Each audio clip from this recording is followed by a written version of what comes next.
Good morning. If I look as tired as I feel, which I think I do, I, for the life of me, could not sleep last night. And it's not like I intentionally stayed up. I think I got in bed at 9:45, and I think I just tossed and turned, and I was hot and I was cold, and I could not sleep. I was up until after 12 for no reason whatsoever. I really want to try and finish Beneath the Scarlet Sky today, and I wasn't planning on doing a video today, but I finished my other video yesterday and I posted that, so I was like, since all the editing is done on that, I might as well see if I can get another video in, because I'm trying to post more frequently. So we're gonna make some coffee and we're gonna make some breakfast, and then we're gonna sit down and read. And I'd like to get out today too, thinking that maybe it's not supposed to be horribly, it's supposed to be 85, never mind. Maybe I can go to the cafe. It's a Monday, so they shouldn't be too busy. But anyway, I'm gonna start with coffee and we're gonna go from there.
So he's like climbing mountains for no reason. Well, I think there's a reason. I just think the priest is not telling him why.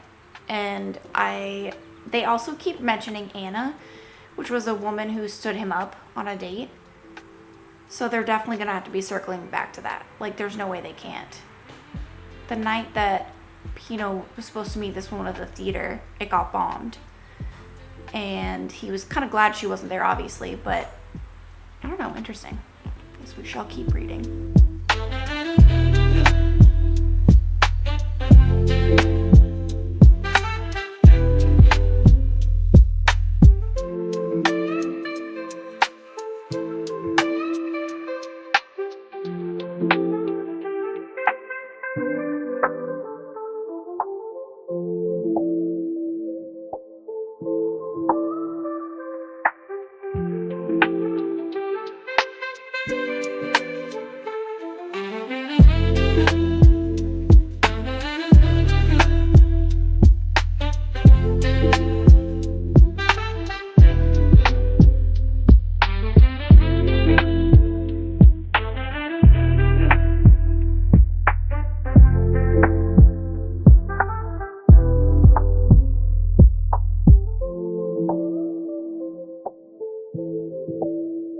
This book is going to destroy me, just like the Nightingale did. I know it. I know it.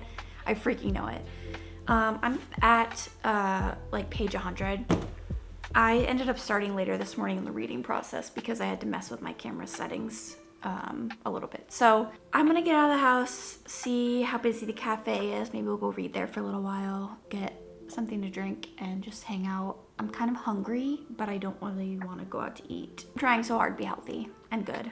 Yeah, so I'm gonna try and make myself look a little more presentable and not like I just rolled out of bed. Yeah.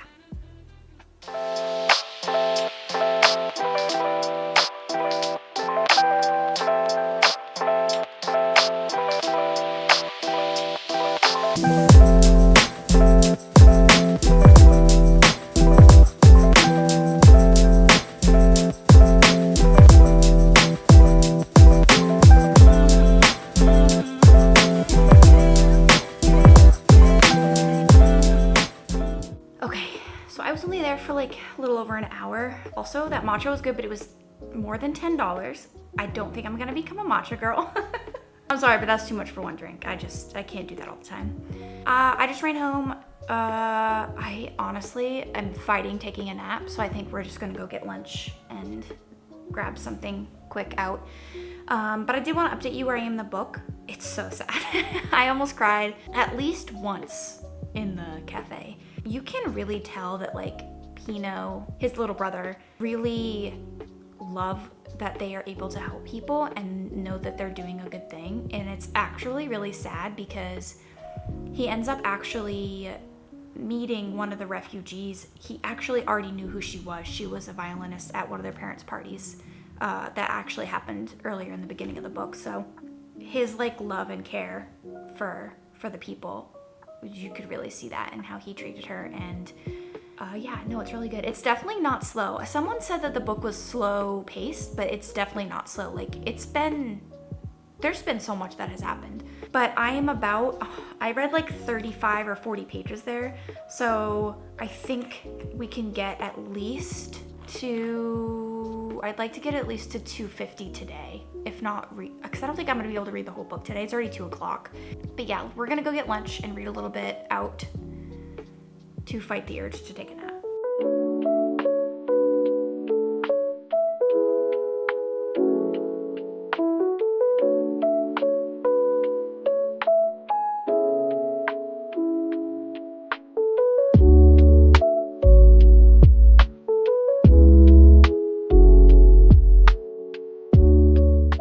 Okay, I'm home. I have made it quite a bit of the way through the book actually, and a lot has happened. It's literally almost 5 o'clock. I was there for like literally told the waitress, I was like, I think I'll probably be here for like half an hour longer. It was like another hour and 20 minutes before I was done. He's officially the driver to this he's like the big arms guy, the like ammunition guy. He's basically the #1 guy in Milan.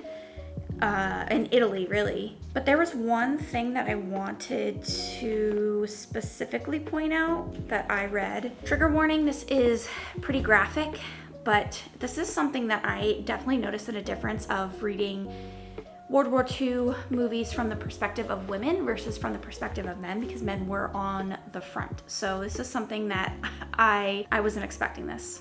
Pino crawled away and vomited. His head pounded so hard he thought it might burst. He found his gun, struggled to get back up to the train platform, and did so before puking again. His ears roared louder, seeing dead soldiers and others wounded. He felt dizzy and weak, on the verge of passing out. Pino threw out his hands to grab one of the steel support posts still holding up the train station's roof. Intense, fiery pain shot through his right arm. It was only then that he realized the index and middle fingers of his right hand had nearly been chopped off. They dangled there by ligament and skin. Bone stuck out of his index finger. Blood spurted from the wound. He passed out a second time.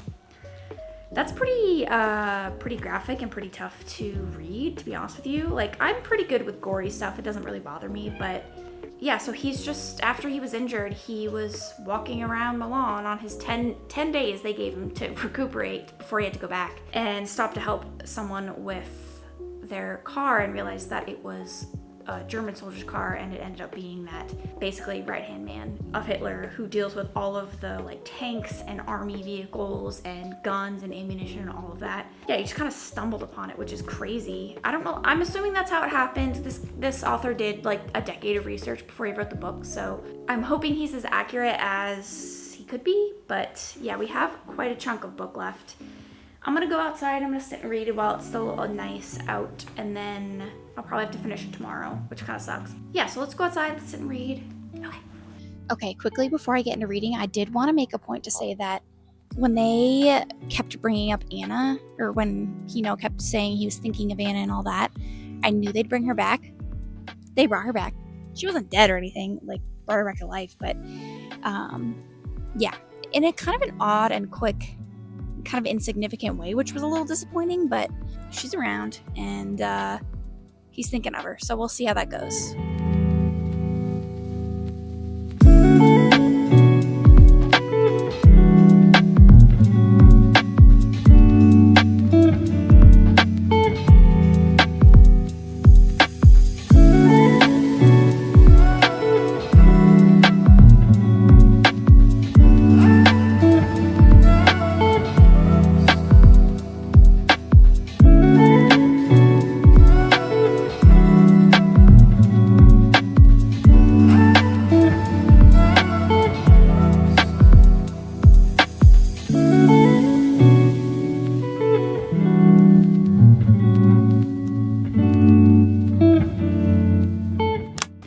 have officially finished Beneath the Scarlet Sky.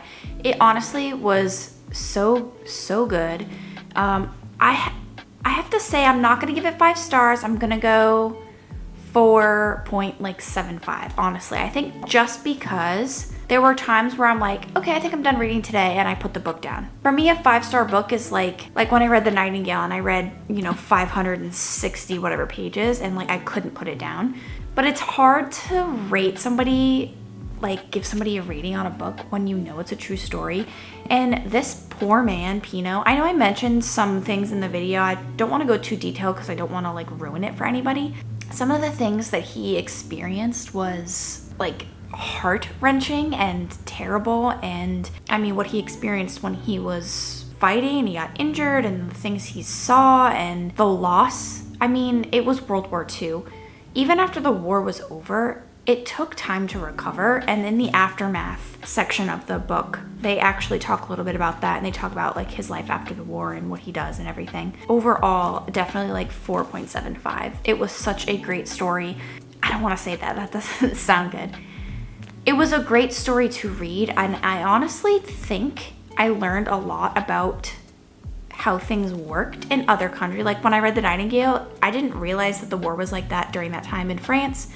Same thing with this in Italy. I had no idea the things that they dealt with. I also had no idea that Mussolini and Hitler were like friends, not like kind of working together, like not really working together, but you know what I mean. I had no idea that he was like in on things during the war. I never learned about that in school, which is frustrating, but it does make certain things in this sad knowing that it was a true story. Because I feel like you can kind of, same thing with like a lot of horror movies. I can separate myself and be like, this is a story, this isn't real.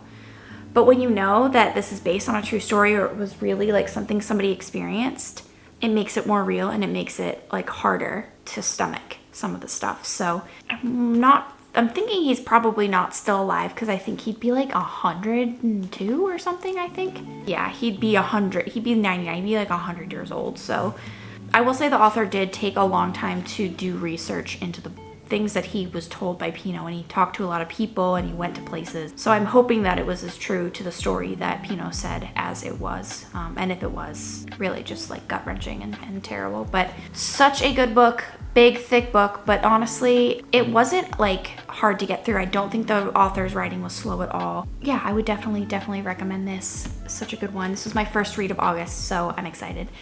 I do have a vlog that I'm filming tomorrow that is going to be for a very specific themed vlog, and I'm honestly really excited about it. A little bit nervous about the books themselves. They're not usually something I'd pick up.